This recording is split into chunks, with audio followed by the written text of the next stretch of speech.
The judge's gavel strikes the dark wooden table, and the sound echoes in my bones like an echo of all the years I've lived in silence. Here I am, Eleanor Vance, 67 years old, sitting in this cold courtroom with my wrinkled hands clutching a yellow envelope I've kept for 13 years. My heart pounds so hard I'm afraid everyone can hear it. Across from me is my daughter Valerie, in her elegant suit, and with her red-tied lawyer pointing at me as if I'm a criminal. Her eyes burn with a rage I don't understand, or perhaps understand all too well. Beside her, Attorney Mark Sullivan reviews some papers with the confidence of someone who believes they have the truth on their side. Your Honor, Valerie says, her voice trembling but firm. My mother has had my children for 13 years without my consent. This constitutes parental kidnapping. I never authorized her to take them. Her words sting like sharp daggers. Kidnapping. That word pierces my chest and lodges deep where I keep all my motherly pains. I look back and see my 3 grandchildren, Arthur, 20, Emily, 18, and Andrea, 16, sitting in the 3rd row. Their faces are pale, confused, as if they're watching a movie they don't understand. Judge Theodore Mason, a man with gray hair and tired eyes, observes me over his glasses. Mrs. Vance, what do you have to say to these accusations? My fingers squeeze the envelope. Inside are the proofs of a truth I've held for years, protecting it like a treasure or a wound that can't heal. Your Honor, I say, my voice steady, I didn't kidnap anyone. I simply raised the children my daughter abandoned on my doorstep. That's a lie, Valerie shouts, standing up. I never abandoned them. I had mental health issues. I needed temporary help. Her lawyer calms her with a hand gesture. Your Honor, my client was hospitalized for severe postpartum depression. She needed urgent medical treatment. Mrs. Vance took advantage of that vulnerability to keep the children and alienate them from their biological mother. I feel the courtroom fill with whispers. Some people in the audience nod as if they've already decided who the victim in this story is. But I know the truth. I've lived it day after day for 13 years. Early mornings, fevers, homework, and hugs when they cried, asking for their mom. Mrs. Vance, the judge says in a softer tone, I understand that caring for your grandchildren must have been difficult, but if the biological mother is requesting custody. With all due respect, Your Honor, I interrupt, my voice coming out firmer than I expected. There are things this court needs to know before making any decision. I raise the yellow envelope and hold it high. It's a simple gesture, but I see Valerie's eyes widen with what looks like fear. Here, I have documents that will completely change this conversation. The judge leans forward. What kind of documents? Proof of what really happened 13 years ago. Proof of why my daughter is here today. And it's not from maternal love. My voice trembles slightly, not from fear, but from an emotion I can't name. Valerie turns pale. Mom, please don't do this. Do what, daughter? Tell the truth. Attorney Mark Sullivan clears his throat. Your Honor, Mrs. Vance is trying to divert attention from the main issue. Documents from the past don't change the fact that my client has legal rights to her children. On the contrary, I say, looking directly into my daughter's eyes. These documents explain exactly why we are here today. They explain why, after 13 years of absolute silence, of not sending a single dollar for her children's expenses, of not even calling at Christmas, my daughter suddenly appears with a lawyer. The silence in the room is heavy, like the air before a storm. I can hear my heart pounding, the rustle of papers the lawyer nervously shuffles, the ragged breathing of my grandchildren behind me. The judge looks at me intently. Mrs. Vance, are you suggesting there are hidden motives in this lawsuit? I'm not suggesting anything, Your Honor. I'm stating that there are. My eyes meet Valerie's, and I see in them the same expression she had as a child when I caught her in mischief. And it's all documented here. Mom, Valerie whispers. Please think about what you're doing. I've had 13 years to think, I reply. 13 years of sleepless nights when Arthur had a fever. 13 years of school meetings where I was the only family member present. 13 years waiting for a call from you that never came. Judge Mason gently taps his gavel. Mrs. Vance, are you willing to present these documents as evidence in this case? I look at the envelope in my hands. Inside are the letters Valerie wrote to me, the photos I kept, the receipts I saved, and something else. Something even my grandchildren don't know I have. Something that will change everything. Yes, Your Honor.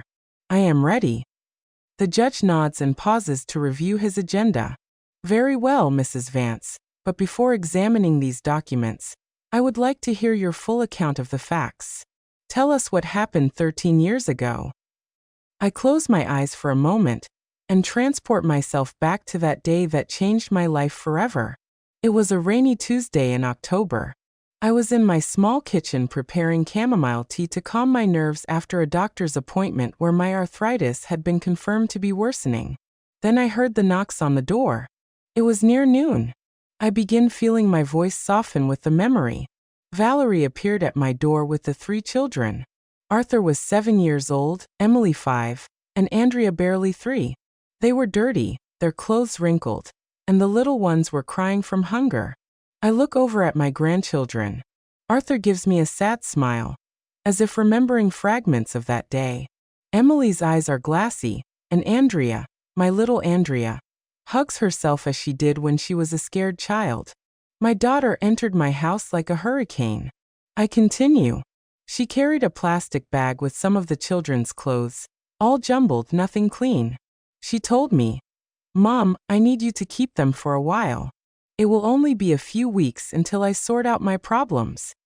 Valerie lowers her gaze. Her lawyer whispers something in her ear, but she doesn't respond. I know she remembers that day as clearly as I do. I asked her what problems, if she needed financial help, if something had happened with the children's father, but she just kept repeating that she would be back soon. She gave each of them a quick kiss and left. The children ran to the window shouting, "Mommy, Mommy." But she had already gotten into a taxi and was gone. The silence in the room is absolute. I can feel people's breathing slow deepen, as if they are holding something in. That night, Arthur asked me when his mom was coming back. I told him soon. Andrea cried because she wanted her teddy bear that had been left at Valerie's house. Emily, my sweet Emily, helped me prepare dinner with her little hands, as if she understood that it was now my responsibility to keep everyone together. My voice breaks a little, and I take a sip of water from the glass the court officer offers me. Days passed, then weeks. I didn't know where Valerie lived because she had moved. I had no phone to reach her. The children asked about her every day. Arthur started wetting the bed at night. Emily stopped talking for almost a month. And Andrea, my little Andrea, developed a cough that wouldn't go away. I watched Valerie shift uncomfortably in her chair. Her hands tremble slightly as she fiddles with a ring on her finger. I decided to enroll them in the school near my house.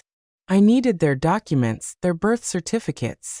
I went to Valerie's old address, and the neighbors told me she had left the apartment without paying 3 months' rent. The landlady handed me a box of things my daughter had left behind, including some of the children's papers.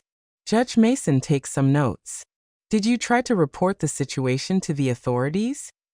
Your Honor, I thought it was temporary. Valerie had had problems before, but she had never completely abandoned her children. I believed she would return. Besides, what was I going to say? That my daughter had left her children with me and wasn't coming back. At that moment, there was no crime. It was a mother who had left her children with their grandmother. I paused and looked directly at Valerie. But months passed, then years. Arthur turned 8, and he asked if he could invite his mom to his party. I told him we would try to find her. Emily started 1st grade, and when the teacher asked about her parents, she pointed to me and said, "This is my mom, Eleanor." Tears threatened to fall, but I hold them back. It's not time to cry. It's time to remember. Expenses multiplied. My pension barely covered me alone. And suddenly, I had to feed, clothe, and educate 3 children. I sold some jewelry I had saved. I took a job cleaning houses on weekends. A neighbor, Mrs. Elma Jensen, Helped me by watching the little ones when I went to work. The judge looks up, hearing the name Jensen. Any relation to me? She's my sister, Your Honor, I reply. And she can testify about everything we went through those first few years. Valerie and her lawyer exchange worried glances. They hadn't expected this. When Andrea turned 5, we had a crisis. She got pneumonia, and we had to hospitalize her. The doctors asked for health insurance, parental authorization, documents I didn't have. That's when I decided to go through the legal process to obtain temporary guardianship of the children. My voice grows firmer. I hired a lawyer with the few savings I had left. It cost me $800 I didn't have, but it was necessary. The lawyer tried to locate Valerie to notify her about the guardianship process. We published notices in the newspaper as required by law. No one responded. Did you obtain legal guardianship? The judge asks. Yes, Your Honor. 10 years ago, this very court granted me legal guardianship of my 3 grandchildren. I have all the documents. For 3 years, the law required us to continue searching for the biological mother. She never appeared, never called, never sent a single dollar. Valerie stands up abruptly. I was sick. I had depression. I couldn't take care of them in that state. Please sit down, the judge orders firmly. Then he looks at me. Continue, Mrs. Vance. The children grew up with me.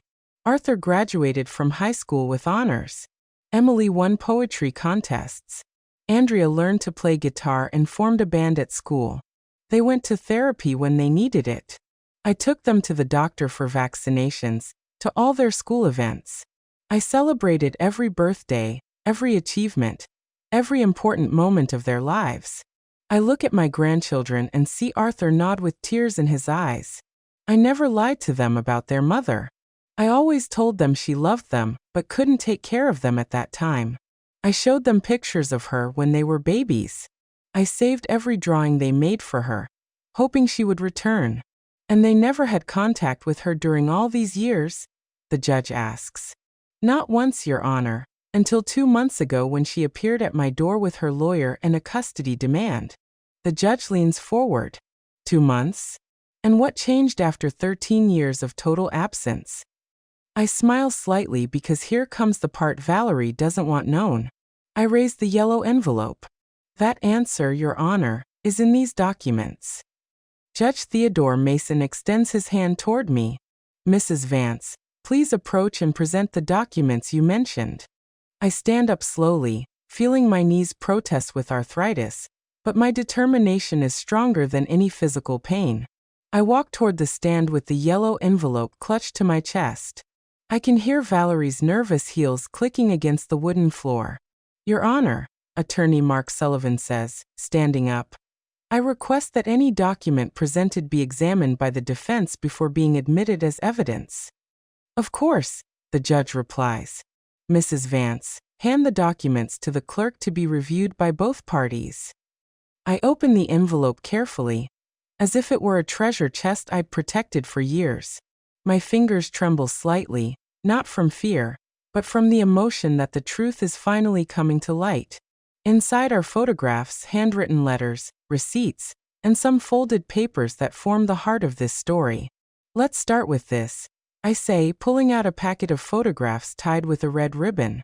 These are photos I took the day Valerie left the children with me.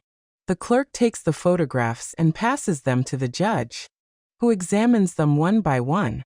His expression gradually changes, becoming more serious. Describe what we see in these images, Mrs. Vance. The first photo shows Arthur in dirty, torn clothes. You can see his shoes have holes in the soles. The second is of Emily, who had dried food marks on her face and tangled hair. The third is of Andrea, my little Andrea, who was wearing a diaper that clearly hadn't been changed in hours. Valerie covers her face with her hands. Her lawyer whispers something to her, but she shakes her head repeatedly. Your Honor, I continue. I took these photos because I wanted to document the condition in which the children arrived at my home, not with the intention of using them against her, but because a nurse neighbor advised me that it was important to keep a record of everything. The judge passes the photos to Valerie's lawyer, who quickly reviews them and shows them to his client. I see my daughter close her eyes tightly as if trying to erase those memories. Now, I say, pulling out a second group of documents. These are the letters Valerie wrote to me during the first 6 months after leaving the children. The judge takes the letters and immediately notices the handwritten script. These are written in your daughter's own hand. Yes, Your Honor. I'd recognize her handwriting anywhere. I look at Valerie. Tell the judge what those letters said, daughter. Valerie remains silent, but her lawyer takes the letters and begins to read them. His expression changes dramatically as he reads. Your Honor, I say with a clear voice. In the first letter, dated 3 weeks after she left the children, Valerie wrote to me that she had met a man named Javier Dawson, and that she was moving with him to another city. She asked me to take care of the children a little longer because her new partner didn't want immediate family responsibilities. The silence in the room is so profound that you could hear a pin drop. All eyes are fixed on Valerie, who has begun to cry silently. In the second letter, I continue. She informed me that she was pregnant with Javier's child, and that she couldn't return for the children because he had threatened to leave her if she brought burdens from the past into their new life. Pregnant? The judge asks with surprise. Yes, Your Honor. My daughter had another child with Javier Dawson, a boy who is now 12 years old and lives with them. A child she could raise because it was convenient for her new relationship. Arthur, Emily, and Andrea exchange looks of shock from their seats. This information is new to them. I never told them they had a younger brother because I didn't want to hurt them more than they already were. In the third letter, my voice grows harder. Valerie asked me to sign some papers officially renouncing any claim to her, so she could start a new life without legal complications. She offered me $500 for the expenses I had incurred with her children up to that point. Attorney Mark Sullivan is pale. This information was clearly not part of the version his client had told him. And you signed those papers? The judge asks. No, Your Honor. I wrote back telling her I didn't want her money, but if she really wanted to disappear from our lives, she should do it completely. I told her not to contact us again until she was truly ready to be a mother. I pull another document from the envelope. This is her response to my letter, the last communication we had in 13 years. The judge reads the document, and his expression hardens noticeably. Mrs. Vance, can you read aloud what this letter says? I take the paper with trembling hands, but my voice comes out firm and clear. Mom, it's fine. I won't bother you anymore. Take good care of the children because I have my own family now. If anyone ever asks, tell them their mom had to go far away for work. I don't want them to suffer anymore. Sincerely, Valerie. Tears stream down my grandchildren's cheeks. Arthur rises from his seat as if to approach me, but Emily stops him, taking his arm. Your Honor, I say, putting the letter away. For 13 years, I respected that decision. I never looked for my daughter. I never tried to contact her. I raised her children with love, with the few resources I had, hoping that someday she would mature and return for the right reasons. And why do you believe she has returned now? The judge asks. I smile sadly as I pull the last document from the envelope. Because 3 months ago, Your Honor, my brother Arthur Vance, Valerie's uncle, who lived in Texas and had no children, passed away. The judge leans forward with renewed interest. And what does that have to do with this case? My brother, Your Honor, left a significant inheritance to each of his grandchildren, $50,000 in total for Arthur, Emily, and Andrea, respectively. Valerie sobs louder, and her lawyer seems to be considering abandoning the case. But the inheritance, I continue with a firm voice, can only be claimed by the children if they are under the custody of a direct relative, meaning their mother or their grandmother. I, as their current legal guardian, had already initiated the procedures for them to access that money when they came of age. The judge looks at me intently. Are you suggesting that Mrs. Valerie Vance returned solely to gain access to her children's inheritance? I pull the final paper from the envelope. It's a copy of a legal document that was difficult to obtain. Your Honor, this is a private report I commissioned about my daughter's activities in recent months. It shows that exactly 2.5 months ago, she hired the services of attorney Mark Sullivan and began investigating my brother's inheritance. Valerie's lawyer stands up abruptly. Objection. That investigation is private and illegal. It's completely legal, I reply calmly. I hired a licensed private investigator after my daughter suddenly appeared at my door with legal threats. I had every right to protect my grandchildren. The judge taps his gavel. Order in the court. He looks at me with an expression that mixes respect and curiosity. Mrs. Vance, is there anything else in that envelope the court should know? I look at the envelope, which now feels much lighter, but I know it still holds the most important secret of all. Yes, Your Honor, there's something else. Something even my grandchildren don't know yet. Judge Theodore Mason adjusts his glasses and looks at me with an intensity he hadn't shown before. Mrs. Vance, what else does that envelope contain that you consider relevant to this case? My fingers search for the last document hidden at the bottom of the yellow envelope. It's a sheet folded several times, yellowed with time, but containing the most important words of this story. However, before revealing it, I know there's something I must do. Your Honor, before showing this last document, I would like the court to hear directly from my grandchildren. I believe it's only fair that they express their own opinion about this situation. Valerie sits up in her seat with hope in her eyes. Her lawyer, Mark Sullivan, nods quickly. Your Honor, my client agrees. The minors have the right to express their preferences. The judge considers the request. Very well. Arthur Vance, please approach the stand. My eldest grandson rises slowly.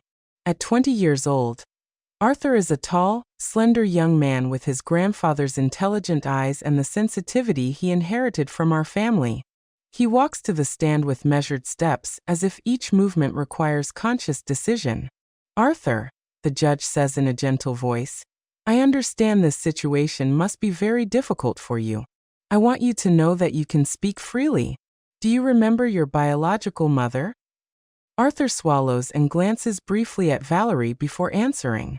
Yes, Your Honor. I have some vague memories. I remember there was a lot of confusion at home. I remember that sometimes there wasn't food, and that my grandma Eleanor would show up with bags from the grocery store. I remember the day we arrived at her house and she bathed us, gave us clean clothes, and made us chicken soup. And how do you feel about your mother's absence during these years? Arthur closes his eyes for a moment. Your Honor, for a long time I was angry. I didn't understand why my mom didn't come back. My school friends had parents who picked them up, who went to their soccer games, who helped them with homework. I had my grandma Eleanor, who worked 2 jobs to support us and still never missed a school meeting. I watch Valerie cry silently, but Arthur continues with a maturity that breaks my heart. When I turned 15, I stopped being angry. I understood that my grandma had sacrificed her peace of mind, her health, and her savings for us. I understood that she had no obligation to raise us, but she did it because she loves us. And now that your biological mother has returned requesting custody, how do you feel? Arthur looks directly at Valerie. Mom, if I can call you that, I'm glad to know you're doing well. I'm glad to know you were able to overcome your problems, but I can't pretend these 13 years didn't happen. I can't pretend it doesn't hurt to know you formed another family while we grew up wondering what we had done wrong. The silence in the room is absolute. Valerie sobs louder. Where would you like to live, Arthur? The judge asks. Your Honor, I'm already of legal age. I can legally make my own decisions, but if my answer can help protect my younger sisters, then the answer is clear. I want to stay with my grandma, Eleanor. She's the one who raised us, who loves us unconditionally, who never abandoned us. Arthur returns to his seat, and the judge calls Emily.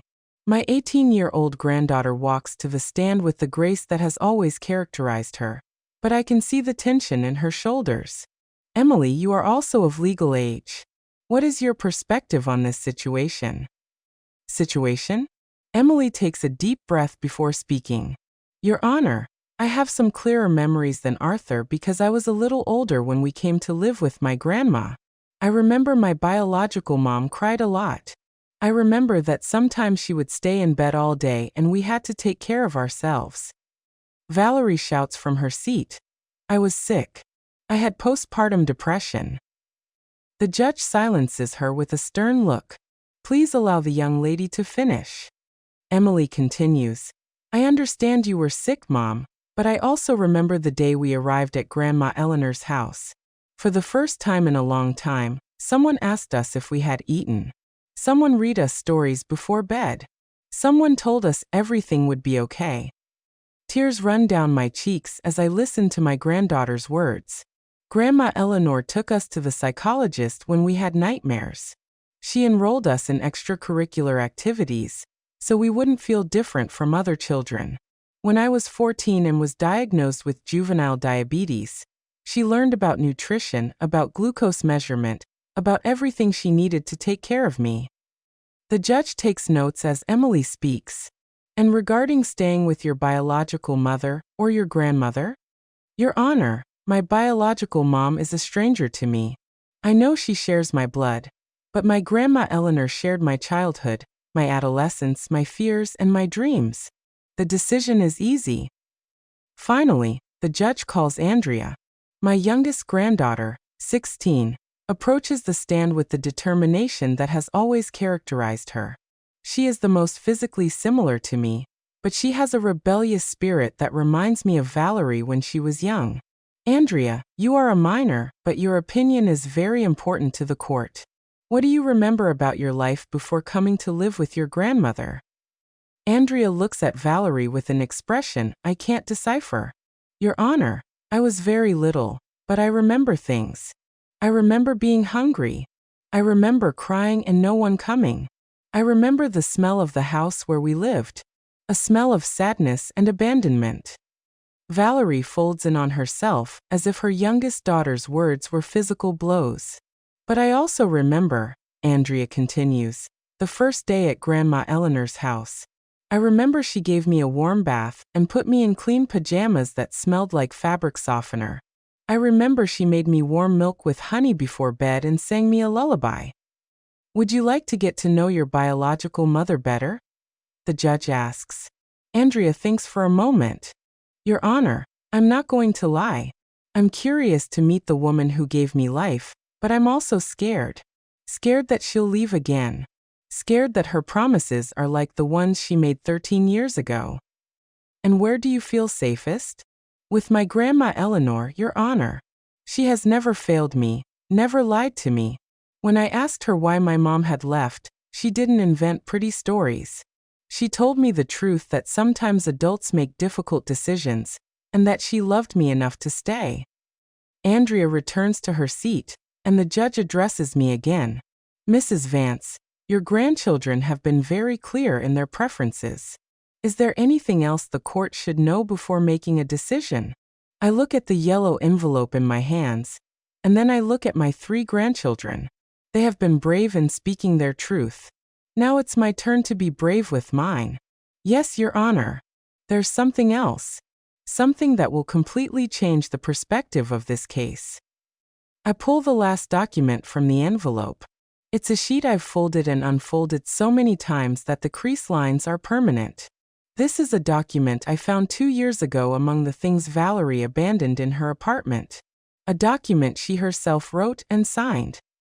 Valerie turns pale as a ghost. Her lawyer leans toward her, but my daughter shakes her head repeatedly. What kind of document, Mrs. Vance? A voluntary renunciation of parental rights, Your Honor, written in my daughter's own hand, signed and dated 3 days after she left the children with me. Judge Theodore Mason stands up abruptly, his expression transforming from professional curiosity to absolute shock. A voluntary renunciation of parental rights. Mrs. Vance, are you sure about what you're saying? Completely sure, Your Honor. I extend the document towards the court clerk. This paper was among the things Valerie abandoned in her apartment. The landlady gave it to me along with photographs and other personal documents my daughter left behind. Valerie stumbles in her seat, as if she's about to faint. Her lawyer, Mark Sullivan, takes the document with trembling hands, and his face loses all color as he reads it. "This can't be real," he murmurs. "Read it aloud, please," the judge orders. The lawyer clears his throat and begins to read in a choked voice. "I, Valerie Vance, 26 years of age, hereby voluntarily relinquish all my rights as mother of Arthur Vance, 7 years old, Emily Vance, 5 years old, and Andrea Vance, 3 years old. I acknowledge that I do not have the emotional, economic, or psychological capacity to raise them adequately." The silence in the room is so profound that you can hear the agitated breathing of everyone present. My grandchildren look at each other with expressions of confusion and pain. "Continue," the judge says in a grave voice. "I fully authorize my mother, Eleanor Vance, to make all legal, medical, and educational decisions related to my children. I waive any right to visit them, contact them, or claim them in the future. This decision is definitive and irrevocable. Signed, Valerie Vance, dated October 15, 2011. Valerie breaks into hysterical sobs. "I was crazy. I didn't know what I was writing. I was mentally ill." The judge raps his gavel repeatedly. "Order. Mrs. Vance, do you have witnesses that this document was written voluntarily by your daughter?" "Yes, Your Honor. The landlady of the building where Valerie lived, Mrs. Paula Sterling, can testify that my daughter asked her for paper and a pen to write an important letter 3 days after leaving the children. She can also confirm that Valerie was conscious and coherent during those days." Attorney Mark Sullivan whispers urgently to his client, but Valerie continues to sob uncontrollably. "Furthermore," I continue, "there's something else the court should know. Something I discovered only 2 weeks ago that explains why my daughter returned exactly now." All eyes are fixed on me. I can feel the tension in the room intensify. "Your Honor, I hired the private investigator not only to learn about my daughter's recent movements, but also to fully understand her current situation. What we discovered is revealing." I pull a small folder from my purse. Valerie and her partner Javier Dawson are facing a severe financial crisis. 6 months ago, Javier lost his job. 4 months ago, they received an eviction notice from their home. 3 months ago, exactly when they learned about my brother's inheritance, they began procedures to obtain custody of my grandchildren. Valerie lifts her head, her eyes red from crying. "Mom, please let me finish, daughter." My voice is firm but not cruel. "The investigator also discovered that you and Javier have been living on loans and credit cards. You owe more than $30,000 in accumulated debt. The judge reviews the documents I've provided. And you believe that your grandchildren's inheritance is the solution they're seeking for their financial problems?" "I don't believe it, Your Honor. I know it." I look directly at Valerie because a week ago, my daughter called me on the phone for the first time in 13 years. The surprise in the room is palpable. Even my grandchildren look at me in astonishment because I hadn't told them about this call. "And what did she say in that call?" the judge asks. "She told me she had matured, that she had overcome her problems, and that she wanted to get her children back." I paused dramatically. Then I asked her why after so long. There was a long silence and then she said, "Mom, that money belongs to my children. I just want to make sure they receive it when the time is right." "And what did you reply?" I told her that her children already had access to that inheritance through me, their legal guardian, that the money was safe in a trust fund until each of them turned 21. It was then that her tone changed completely. Valerie covers her face with her hands, knowing what's coming. She told me that as their biological mother, she had more right to manage that inheritance than I did. She told me she had consulted with a lawyer and could legally fight for custody. She threatened me, Your Honor. The judge leans forward. "How did she threaten you?" "She told me that if I didn't voluntarily transfer custody and control of the inheritance, she would accuse me of kidnapping. She told me she had witnesses who could testify that I had intentionally alienated the children from her. She told me that a judge would always favor a biological mother over a grandmother. Arthur suddenly stands up from his seat. Grandma, why didn't you tell us she threatened you? Because I didn't want you to worry more than necessary, I reply softly. And because I knew the truth would come out at the right time. The judge raps his gavel. Young man, please take your seat. Then he looks at me. Mrs. Vance, do you have that phone conversation recorded? No, Your Honor, but I have something better. I smile slightly. After that call, my daughter sent me several text messages where she repeated her threats. Messages that are saved on my phone and that I have printed for the court. I pull out the message printouts and hand them to the clerk. The judge reads them in silence, his expression growing more severe with each message. Can you read some of these messages to the court? The judge asks. I take the printouts and read in a clear voice. Message from July 18th. Mom, think it over carefully. I'm the biological mother, and any judge will side with me. Don't make this more difficult than it needs to be. I continue. Message from July 20th. I've been talking to my lawyer. He says what you did could be considered parental kidnapping. You could go to jail. And the last message, my voice grows firmer, from July 22nd. Mom, if you give me custody voluntarily, we can reach an agreement on the inheritance. 50/50ths. You keep half for having taken care of them. I keep half because I'm their mother. But if you force me to go to trial, I get everything. The judge places the documents on his desk and looks directly at Valerie.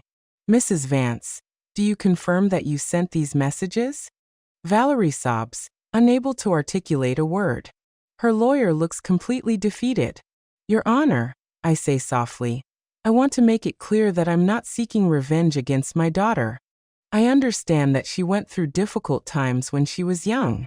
I understand that early motherhood and mental health problems can lead to desperate decisions.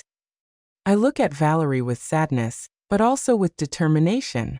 But what I cannot accept is that after 13 years of total absence, after having formally relinquished her rights as a mother, after having formed a new family and completely forgotten about these children, she now returns only because money is involved. What do you request from the court? The judge asks. That my permanent legal guardianship over my minor grandchildren be confirmed, that my daughter's custody demand be completely rejected, and that a restraining order be issued preventing Valerie from approaching the children unless they, when they are of legal age, voluntarily decide to have contact with her. Valerie shouts from her seat. You can't take my children away from me forever.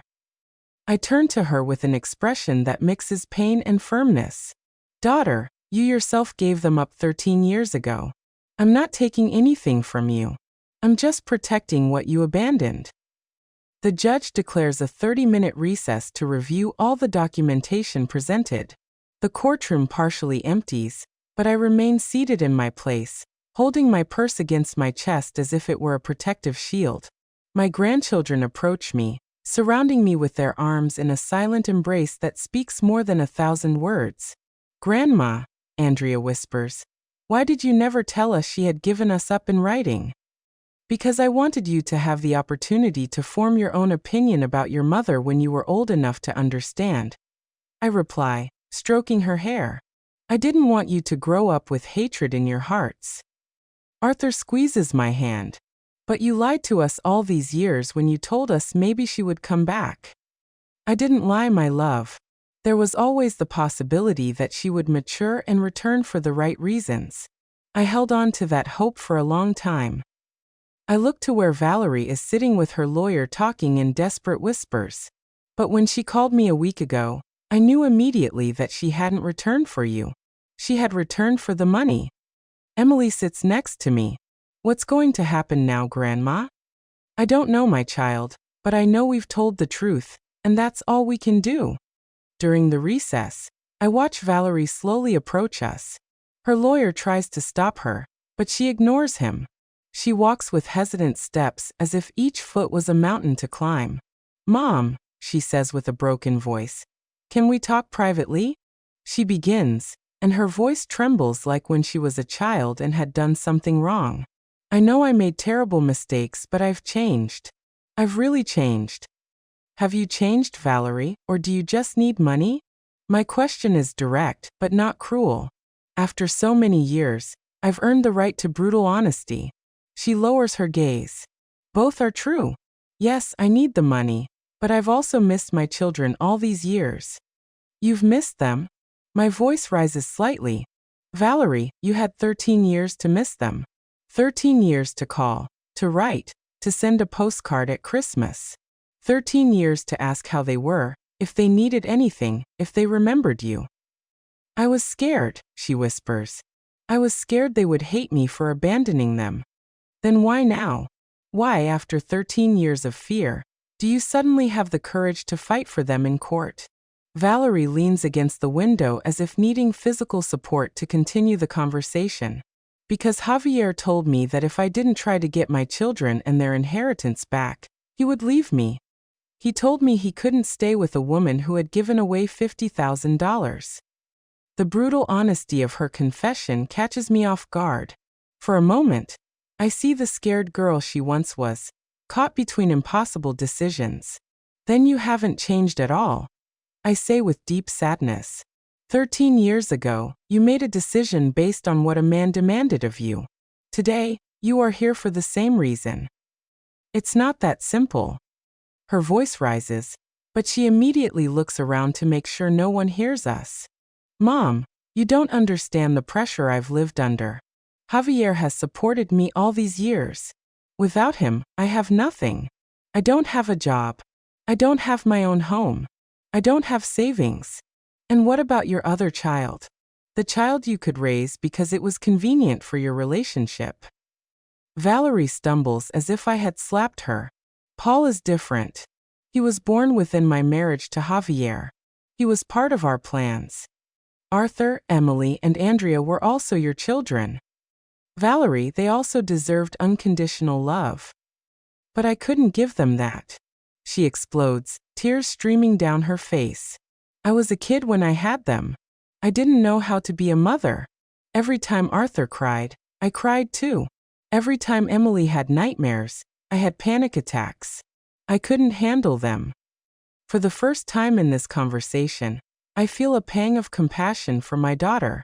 Then why didn't you ask me for help at that time? Why didn't you come to me and say, Mom, I can't do this alone? Because I was afraid you'd judge me. I was afraid you'd think I was a bad mother. Valerie, my voice softens, I would have helped you. We would have found a way to raise them together, but you chose to run away. You chose to abandon them completely. I know, she sobs. I know.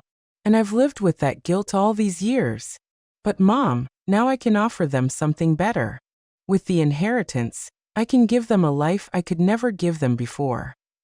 With the inheritance, Valerie, are you listening to me? It's not about the money. It's about 13 years of absence. It's about you writing a renunciation of parental rights. It's about you forming another family and completely forgetting about them. Valerie straightens up, and for a moment I see a flicker of the determination that characterized her when she was young. Mom, legally, I'm still their biological mother. That paper I wrote wasn't notarized. It wasn't presented before a judge. Technically, it doesn't have full legal validity. And there it is. The true Valerie emerges again, calculating and manipulative. So this was never about getting your children back. This is about winning a legal case to access the money. It's about both things, she insists. Mom, we can reach an agreement. I'll take the children, but you can visit them whenever you want. We can share the responsibility of raising them, and about the inheritance. We can divide it fairly. You've spent money on them all these years. It's fair that you receive compensation. Compensation. The word comes out of my mouth like poison. Valerie, do you think I raised your children expecting financial reward? Do you think I took them to the doctor when they had a fever, because I expected someone to pay me for it? Do you think I stayed up all night when they had nightmares because I expected to receive money in return? Stop. Just stop. Valerie covers her ears like a child who doesn't want to hear the truth. I'm not going to stop, Valerie, because this is what you need to hear. I didn't raise those children as an investment. I raised them because I love them. Because they are my blood.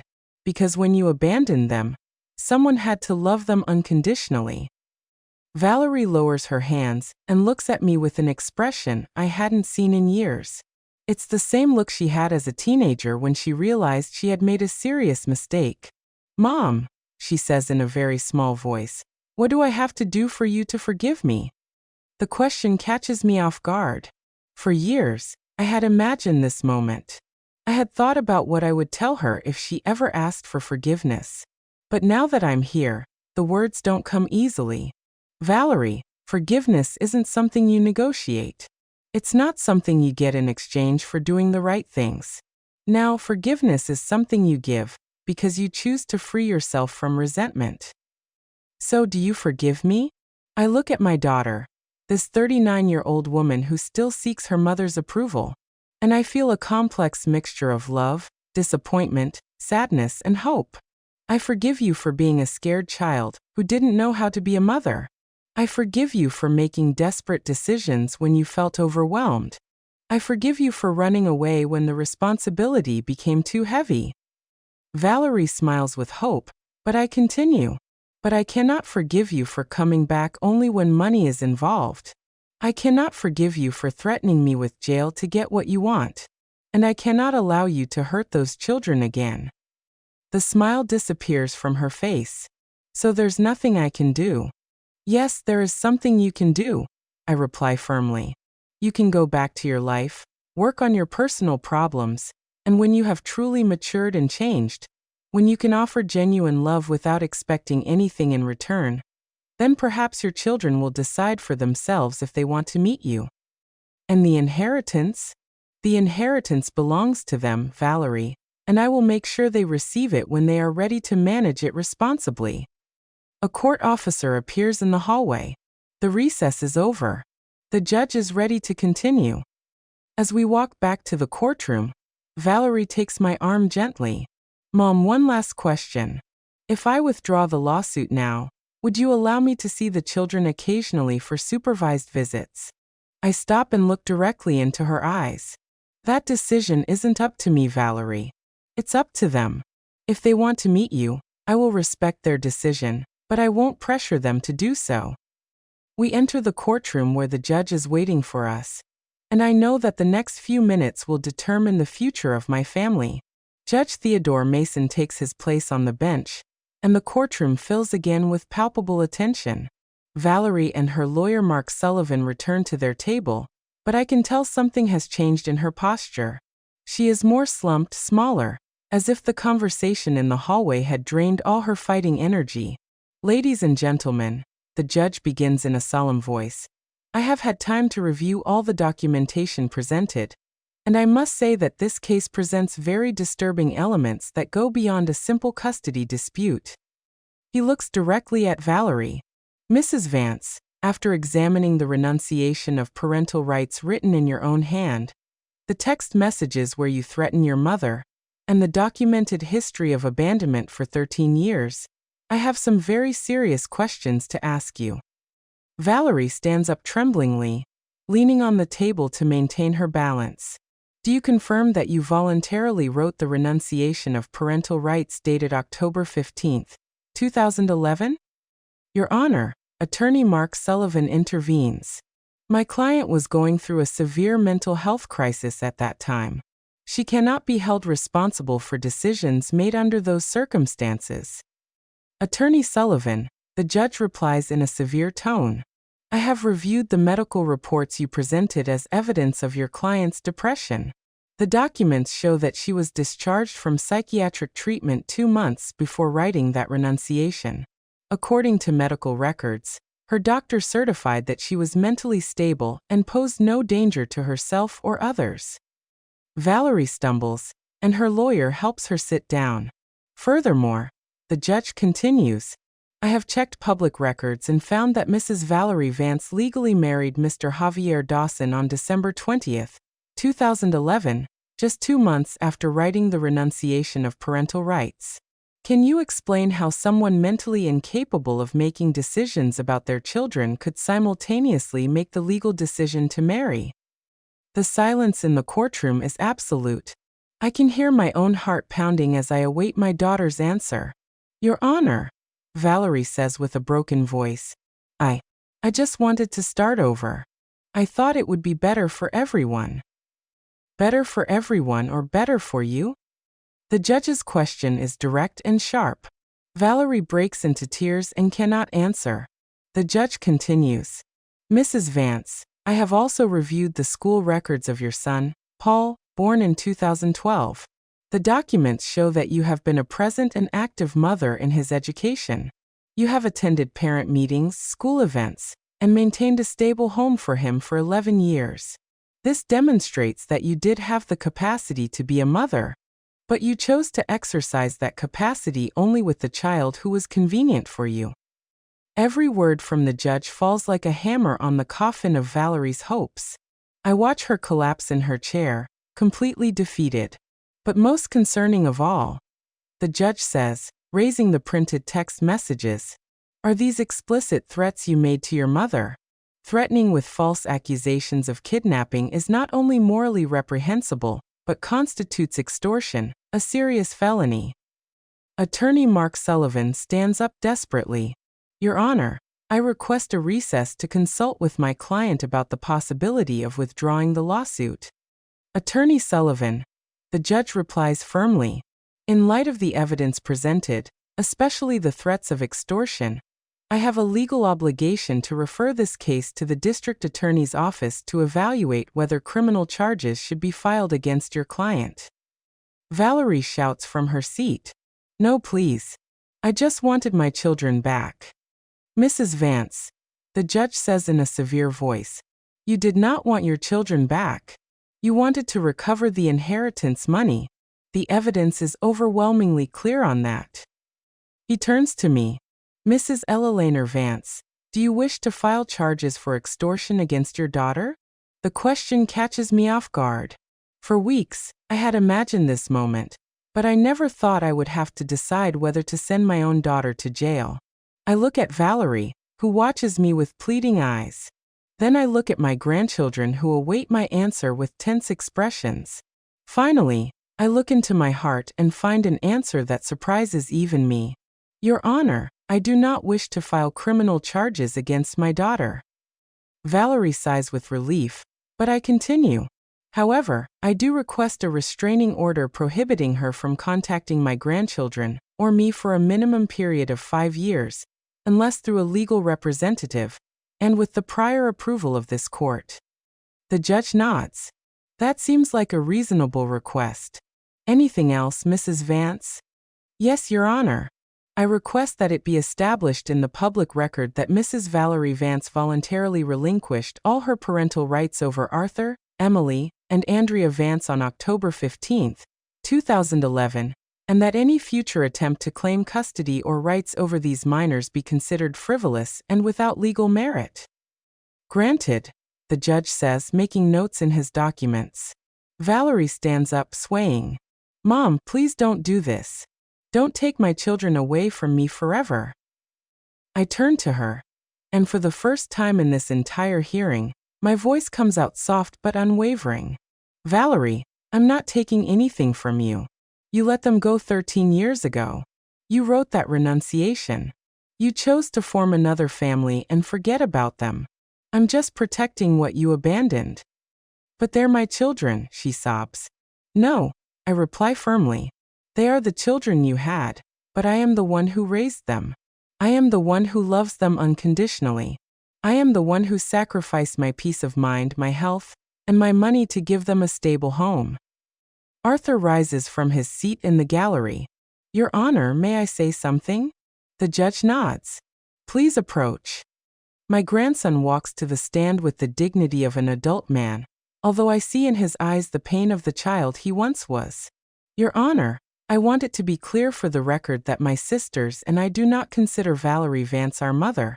She is the woman who gave us life, but our mother is Eleanor Vance, the woman who raised us,